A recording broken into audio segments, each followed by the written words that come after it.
ওইভাবে নামাজ পড়ো যেই নামাজের মধ্যে আছে মনোযোগ, ওই নামাজ পড়ো যেই নামাজের মধ্যে আছে ভয়। তুমি নামাজটা পড়তে হবে এমন ভাবে বন্ধু, একজন নামাজে দাঁড়ালেন, বন্ধুরে আমার, নামাজে যখন তিনি দাঁড়ালেন, দাঁড়ানোর পরে তিনি বলতেছেন আমি নামাজটা এমন ভাবে পড়তে চাই। কিভাবে পড়ি?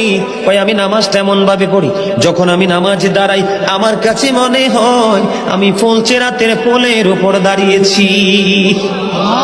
একটু যদি নড়বড় হয় আমি জাহান্নামে নিক্ষিপ্ত হব। তার মানে হলো আমি এতটাই মনোযোগের সাথে নামাজ পড়েছি যেন আমার নামাজটা বিন্দু পরিমাণ কোনো আংশিকভাবে যেন অগ্রহণযোগ্য বলে আল্লাহর কাছে গৃহীত না হয়। তিনি বলতেছেন আমার কাছে মনে হয় রে এটা আমার জীবনের শেষ নামাজ। আমি এতটা ভয়, এতটা আতঙ্ক নিয়ে, এতটা তাকওয়া নিয়ে নামাজ পড়ি, আমার কাছে মনে হয় আমার পিছনে যেন আজরাইল দাঁড়িয়ে আছে, ডানে বামে সালাম ফিরাতে দেরি রে, আমার কাছে মনে হয় আমার প্রাণ পাখিটা কেড়ে নিয়ে যাবে। আমি যখন নামাজে দাঁড়াই আমার কাছে মনে হয় আমি যেন বাইতুল্লাহর সামনে দাঁড়িয়ে আছি।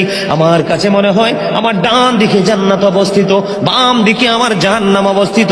এমন তাকওয়া ভয় নিয়ে নামাজে দাঁড়াই, আর ওই নামাজের জন্যই রয়েছে বড় সফলতা। বলুন না সুবহানাল্লাহ।